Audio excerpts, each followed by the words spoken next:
As you can imagine, today is a very important day for me. One that I have looked forward to every single day for more than 400 days, since I was brutally taken from my world as I knew it. This might be the craziest business story in the world right now. The former CEO of Nissan and Renault, Carlos Ghosn, a fugitive who's been talking for the first time about his escape from Japan. The millionaire, who has Lebanese, French and Brazilian citizenship, had been under house arrest there, charged with financial crimes. But 2 weeks ago, with the help of a top-secret team led reportedly by a former Green Beret, he fled to Lebanon in a private jet hidden in a box. He's remained in Lebanon ever since, leaving Japanese prosecutors furious. So, is he now a free man, or will he have to go back to face the music? We're going to be hearing more from him and our guests in just a moment. But first, more on his escape.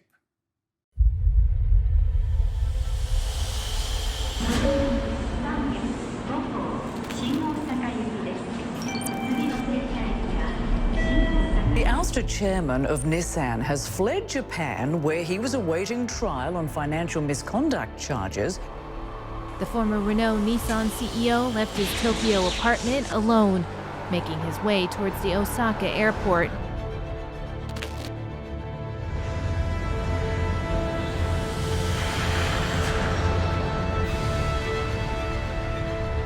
One private plane would fly him to Istanbul, where a second plane was waiting to take him to Beirut. He has pulled off one of the most daring and mysterious disappearing act of modern times. He was reportedly loaded into a large black box typically used for carrying audio equipment. That box reportedly had air holes so he could breathe and was too big to put through the X-ray machine. I feel like we're watching the beginning of a movie script here. It's yet another twist in the dramatic story of the rise and fall of one of the biggest bosses in the auto industry. Carlos Ghosn was a titan in car manufacturing, CEO of both Nissan in Japan and Renault in France. But he went from the heights of the corporate world to facing criminal allegations. He's accused of failing to report more than $80 million in planned future income and then using Nissan money for his own benefit. He's been on bail since April of 2019. Ghosn's daring escape has left Japanese officials outraged. The Japanese justice minister said the flight of a suspect while out on bail is never justified. Ghosn is fighting back, writing in a statement, "I have not fled justice, I have escaped injustice." Lebanon doesn't have an extradition treaty with Japan, so it's unlikely he'll be forced to return to face trial. This is a conspiracy.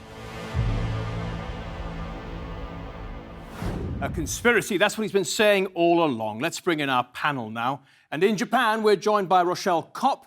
She helps foreign businesses adjust to their new Japanese environment. In Lebanon, we have the political and the business commentator Sami Nader.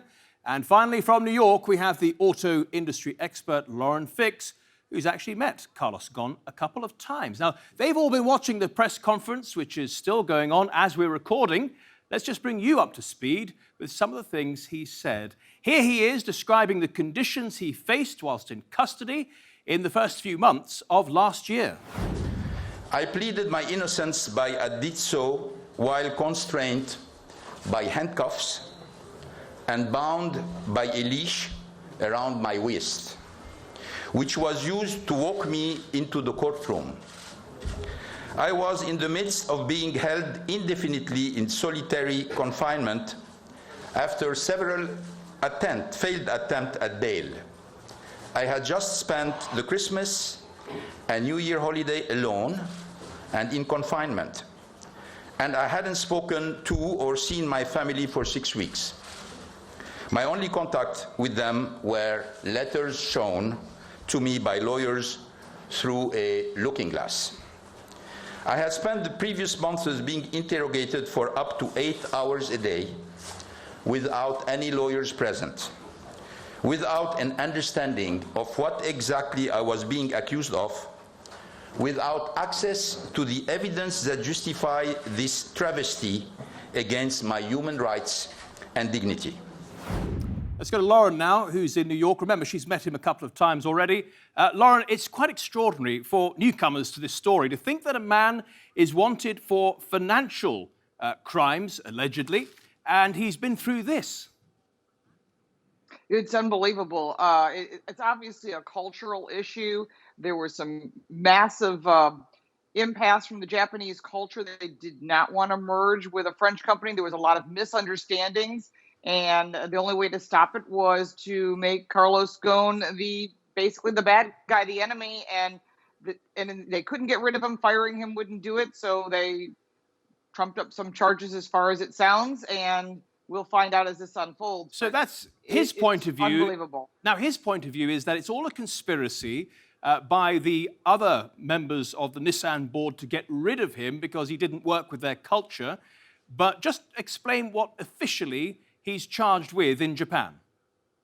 He's charged with not reporting his salary, which was obviously variable based on sales.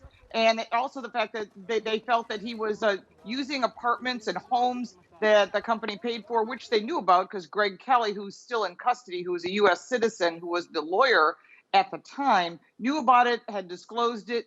It was listed in their SEC statements, but for some reason they claimed that he did not disclose it. So they were using all kinds of trumped up charges. This is a coup without any question to get rid of Carlos Ghosn. And he was the savior of Nissan. They almost were out of business. He saved them, brought them into a $2 billion cash flow, and then said, it's time for me to step down. And at that time, he still remained as part of the merger with Renault and Mitsubishi, helping them all share content, share platforms to save money. But when Nissan thought potentially that Renault was going to be taking over Nissan, that's when things went upside down. Now, Rochelle, you're watching this from Japan. This is Carlos Ghosn's first chance to get revenge on Japan and the whole justice system there. It must be incredibly embarrassing from their point of view. Oh, extremely embarrassing. He got out of Japan and now he can say whatever he wants. It's quite dramatically embarrassing. This is going to tarnish the Japanese reputation quite considerably, isn't it? Well, I think it was already tarnished by his being able to bring to light how the Japanese justice system works, because the kind of treatment that he described was not just what he experienced, but that's typically what is experienced by anyone who's in a Japanese jail. It's just not something you normally hear about, and he brought it to the light of the world. But it still looks a bit suspicious, presumably from the Japanese point of view, that he jumped bail in this way.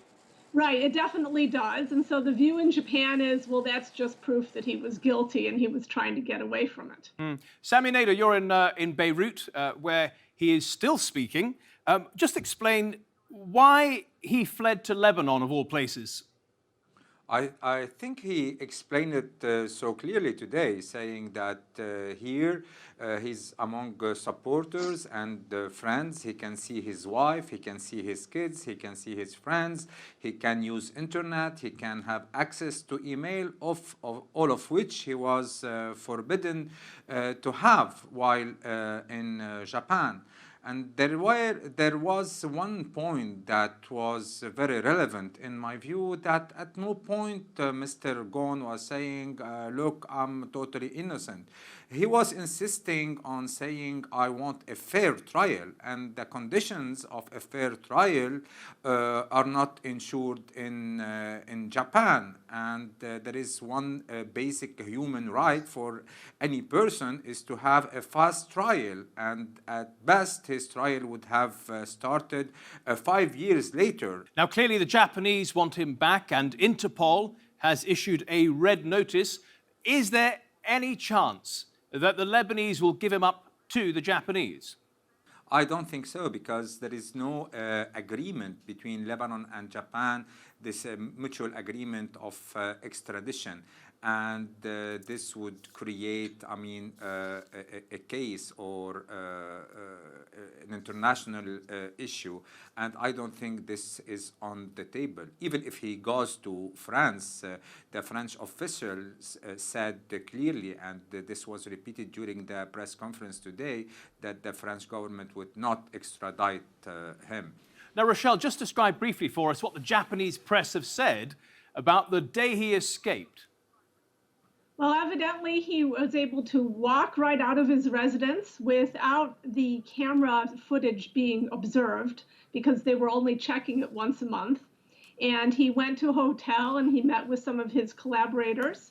Then he took the bullet train over 200 miles to Osaka, went to the Kansai airport, which his team had scoped out as having the most lax security for private jets leaving.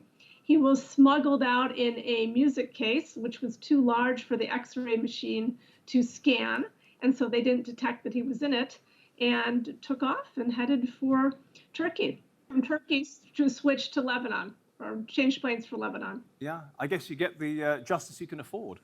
You know, when Carlos Ghosn said he didn't want to escape justice when he snuck out of Japan, that he was actually escaping injustice, well, that was a point that he reinforced during his press conference just now. It is important for me to emphasize that I'm not above the law, and I welcome the opportunity for the truth to come out and to have my name vindicated and my reputation restored. I did not escape justice. I fled injustice and persecution, political persecution. Having endured more than 400 days of inhumane treatment in a system designed to break me and unwilling to provide me even minimal justice, I was left with no other choice but to protect myself and my family. It was a difficult decision and a risk one only takes if resigned to the impossibility of a fair trial. Well, with Japan being such a rich, advanced country, one would expect the legal system to be above reproach, but it does seem there is reason to be concerned. The Japanese have a phrase for their justice system, hitojichi shiho, hostage justice. It is a term that's been repeated by Carlos Ghosn's lawyers and his wife. There was a prosecutor sitting there, and he tells him, "You're under arrest." He doesn't tell him why. He takes him to the detention centers, no questions asked, and they throw him in jail. Ghosn's case has highlighted many of the issues Japanese campaigners for reform had argued against for years: extended detention, constant rearrests, and a refusal to grant bail. Ghosn was detained for 53 days before he was finally charged with financial misconduct. He was rearrested twice on barely different accusations so that the investigators could question him for longer. And he was repeatedly refused bail before eventually being released under strict conditions in March last year. Basically, all the power resides with the prosecutors, not with the suspects, who are effectively detained until they provide a confession.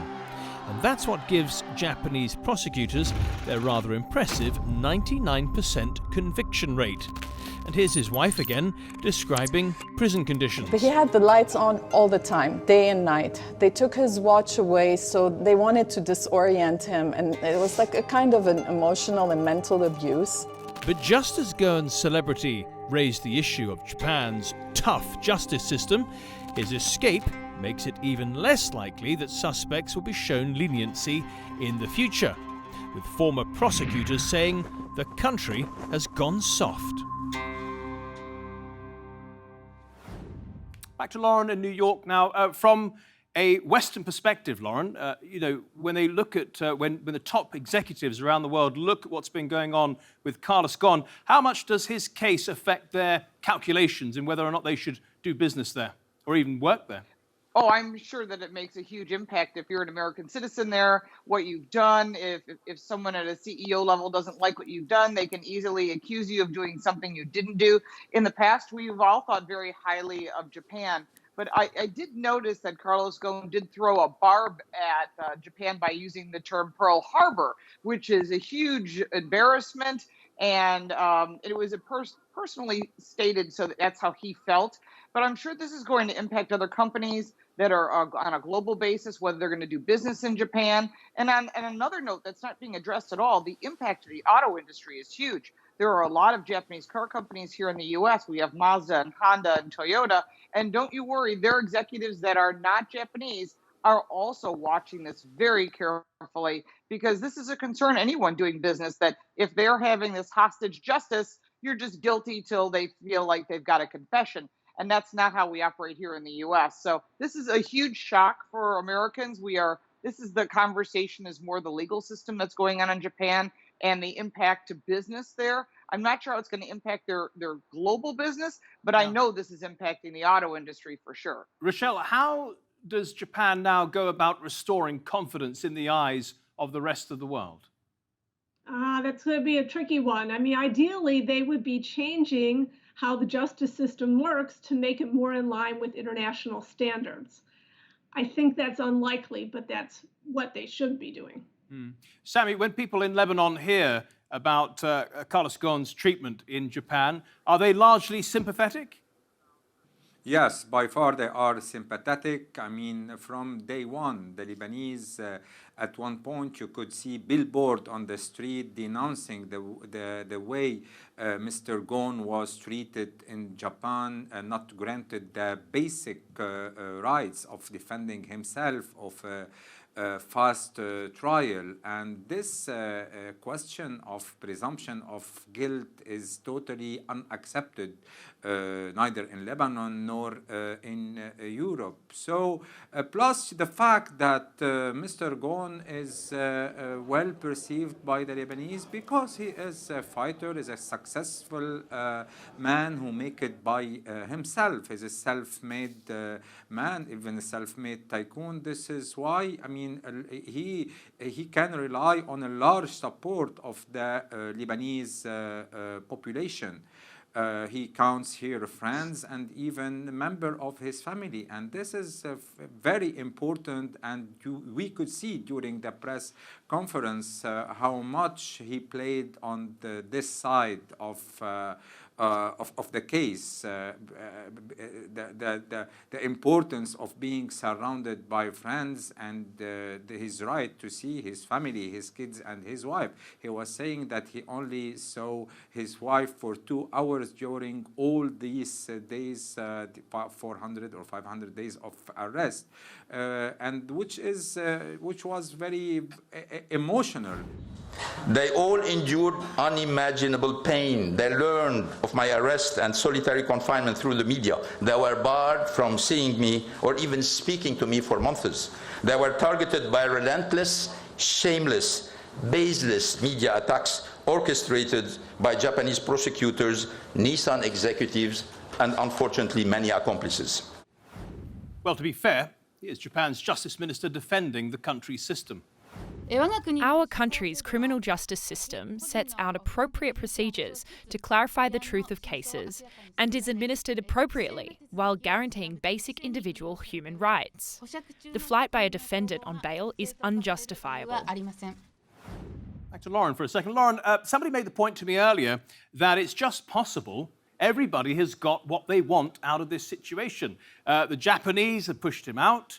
The French don't have to deal with him. He's in Lebanon, and he can just sort of go into quiet retirement. Do you think this is a possibility?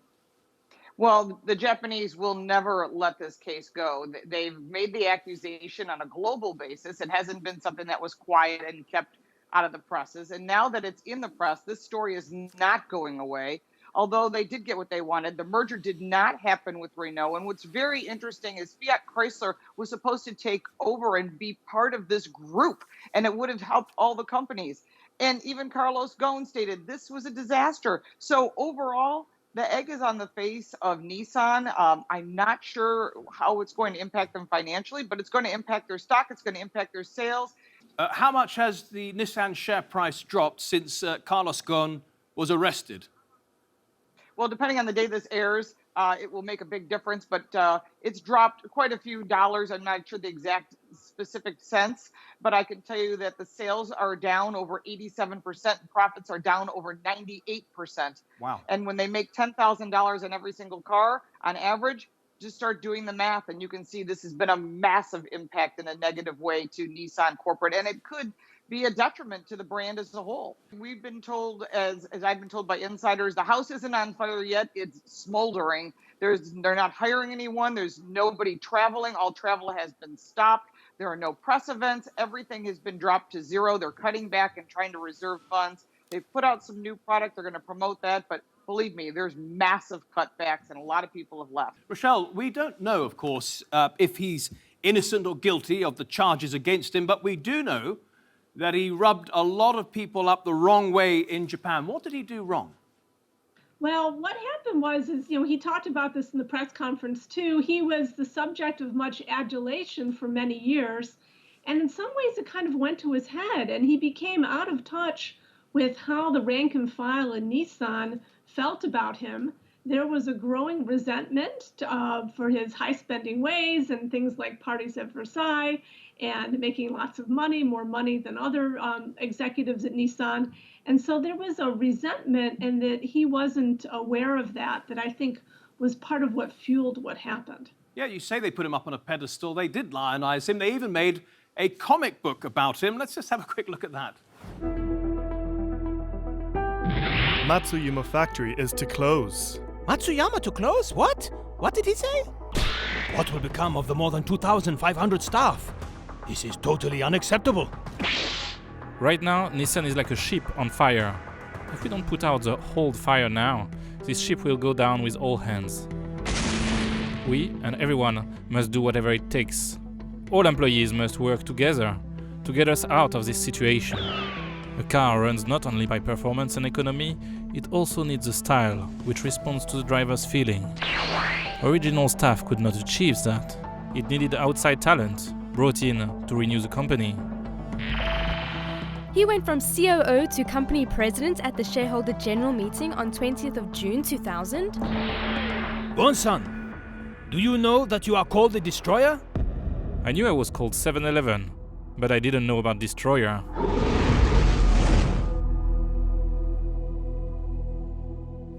Interesting. Let's go back to Rochelle for a moment. Rochelle, to be a comic book character in Japan, is that the ultimate tribute? Yes, that pretty much is. Really? Tell me more. Oh, well, comic books are a huge part of Japanese culture. And so to be made into a character, it means that you're larger than life. So presumably that comic book is off the shelf now, and his star's fallen quite considerably. Right, exactly. Now they've really made him out to be a greedy, bad guy, and a lot of Japanese have completely swallowed that line. Lauren, is he now finished as a businessman? I don't believe he's finished as a businessman. He's very successful. He's very smart. And when you're talking about lionizing the Lebanese government, put him on a postage stamp. He is a hero, a self-made tycoon. And because of that, I think that he'll be a consultant. He doesn't have to be CEO anymore. He helped Michelin before he was 30. He was the president of Michelin South America. He helped Renault become a debt-free car corporation. He saved Nissan. He's helped Mitsubishi Automobiles. When you look at someone who has those kind of intelligence and those kind of skills, whether you like the way he ran the business or not, he will make a lot of money as a consultant. People will come to him and say, we need your help. We need your advice. So I'm sure he'll be fine financially. Sammy, well, we know he's going to be fine financially, Sammy. I believe he forfeited something like $14 million in bail. He just threw that away. Sammy, do you think he can actually make a positive contribution in Lebanon? Definitely, he can make a contribution in Lebanon. However, due to the political situation here, and because he was accused of corruption charges for having concealed some revenues, and giving what is Lebanon going through since October 17, this anti-corruption movement, I don't think that the Lebanese, it's the right time for him to get involved, and I don't think he has the intention to go for politics in Lebanon. I think now he's obsessed with one idea, as it was very clear during his press conference, to clear his name, as he said, and I think he will focus all his time and energy to try to invalidate the prosecution or the case that was filed against him in Japan. He needs to at least claim his innocence, not maybe in Japan, but in front of other tribunal and other judicial systems. Lauren, just a final question for you then. Do you think he will be successful, knowing him as you do, in wiping clean the slate? I think that as soon as he produces all, which he has produced quite a bit of documents, and they get out to the press is going to make him innocent. Japan, unfortunately, will be embarrassed. And if there's no documentation on their end, and I expect a response from the Japanese government and the legal system, if they have nothing really to back it up other than false accusations, I believe he can clear his name, but I don't believe he's going to go back to be a CEO of any car company. Although, in retrospect, he probably should have taken the offer from GM. It probably would have been a better deal. And have you bought your ticket to Beirut yet for a third interview? No, I have not. All right, well, keep us apprised of your movements. We may come with you. Thank you very much for that. That's Lauren, Rochelle, and Sammy. Thank you all for your contributions to the Nexus. And thank you at home and on your phones for watching. Remember, you can see this and all our previous episodes on our YouTube channel. But for now, goodbye. See you next week.